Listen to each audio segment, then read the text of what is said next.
In this video we are going to be discuss about neurogenic shock from the base.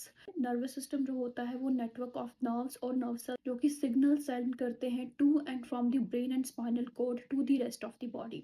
And ये movement control करता है, sensation control करता है, thought control करता है, and there are so many things that is controlled by the nervous system. Parts of nervous system में क्या included है? सेंट्रल नर्वस सिस्टम इंक्लूडेड है and peripheral nervous system include है। Central nervous system में brain and spinal cord है and peripheral nervous system में ये जो नर्व्स एक्सटेंड होती हैं from the spinal cord to the rest of the body. इसके डिवीजन में कौन से सिस्टम आते हैं? Somatic nervous system and autonomic nervous system. ये जो सोमैटिक नर्वस सिस्टम है ये कंट्रोल करता है हमारी वॉलंटरली मूवमेंट्स, ये जो हम वॉलंटरली परफॉर्म करते हैं। और ये जो ऑटोनॉमिक नर्वस सिस्टम है ये कंट्रोल करता है हमारी इनवॉलंटरली फंक्शंस। तो इनवॉलंटरली फंक्शंस में कौन कौन से फंक्शंस आते हैं? हार्ट रेट हो गया, ब्लड प्रेशर हो गया, रेस्पिरेशन हो गया, डाइजेशन हो गया। एंड इनकी भी आगे तीन डिविजन्स हैं: sympathetic nervous system, parasympathetic nervous system and एंट्रिक system. Neurogenic shock वो क्यों कॉज होता है? जब स्पाइनल कॉर्ड की इंजरी हो, टू T6 और हायर इंजरीज जो है वो प्रेजेंट हो, चाहे हेड इंजरी हो, पेशेंट को ट्रॉमा हो, इंसुलिन रिएक्शन हो जाए, CNS डिप्रेशन की वजह से, सीवियर पेन पेशेंट को हो रहा है, और prolonged exposure to the heat. और इसमें क्या है, ऑटोनॉमिक नर्वस सिस्टम जो है वो डैमेज होना शुरू हो जाता है, ब्लॉक करेगा वो सिंपैथेटिक नर्वस सिस्टम को। तो sympathetic nervous system suppose to be speed up the vital signs and causing the वैसोकंस्ट्रिक्शन।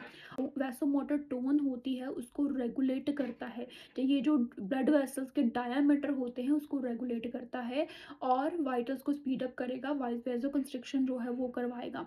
लेकिन जब सिंपैथेटिक नर्वस सिस्टम में ब्लॉकेज जो है हमें देखने को मिल रही है न्यूरोजेनिक शॉक में, तो हमारे पेशेंट में हमें पैरासिम्पैथेटिक सिस्टम जो है वो इंटैक्ट होगा, वो डोमिनेंट होगा। तो पैरासिम्पैथेटिक का फंक्शन क्या होता है कि वो ब्रेक्स लगाता है वाइटल साइंस पे, वैसोडाइलेशन करता है, हाइपोटेंशन जो है वो नेचुरली होगी। इसीलिए हमें न्यूरोजेनिक शॉक वाले पेशेंट्स में low heart rate, low blood pressure जो है वो देखने को मिलेगा और वैसोडाइलेशन जो है वो देखने को हमें मिलती है। अब हम सिंपली वैसोडाइलेशन जो है उसके बारे में बात कर लेते हैं।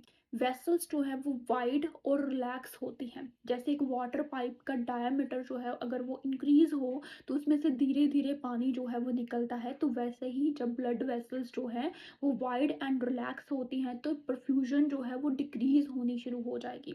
और ये जो सिस्टमिक वैस्कुलर रेजिस्टेंस होती है वो भी डिक्रीज होगी, जिनकी बॉडी में कार्डियक आउटपुट जो है वो भी डिक्रीज होगी। हमें प्रीलोड जो है वो भी डिक्रीज देखने को मिलेगा। प्रीलोड डिक्रीज होने का मतलब क्या है कि ये जो अमाउंट ऑफ स्ट्रेच होता है, ये जो हार्ट मसल फाइबर जो स्ट्रेच होती है बिफोर द कंट्रैक्शन, जिसको हम left ventricular and diastolic pressure भी बोलते हैं, तो वो भी हमें कम देखने को मिलेगा। और ये जो प्रीलोड है वो कैसे काम करता है? During the time of the diastole heart जो है वो फिल होता है with the blood from the veins, decrease cardiac output है, वीनस रिटर्न कम है, वीनस ब्लड पूलिंग जो है वो हमें देखने को मिल रही है।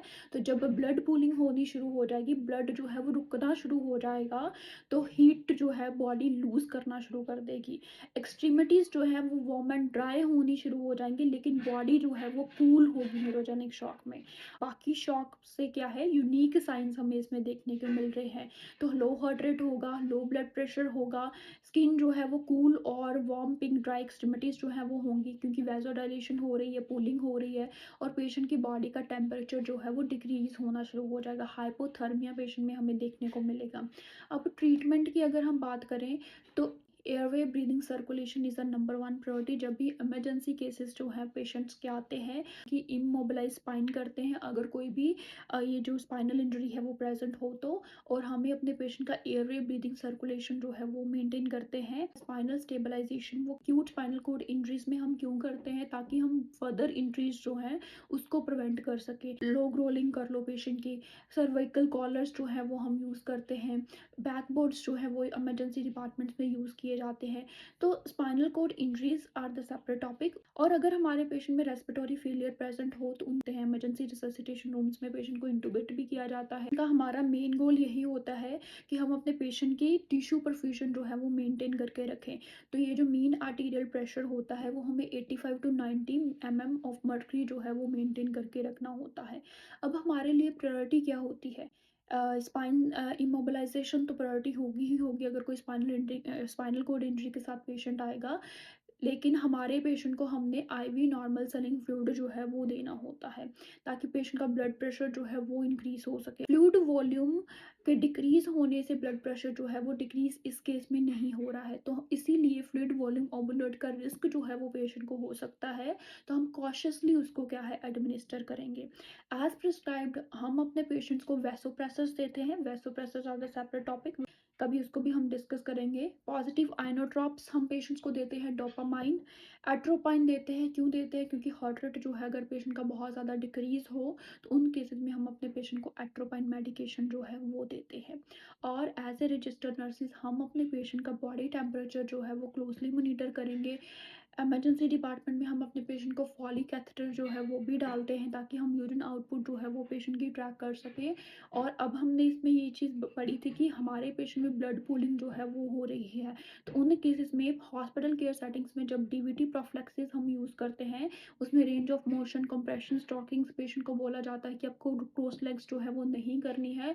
और प्रोफिलैक्टिक एंटीकोगुलेंट मेडिकेशंस जो है वो हम अपने पेशेंट्स को हॉस्पिटल केयर सेटिंग्स में देते हैं। So this is just an overview of the neurogenic shock. Thank you so much for watching this video.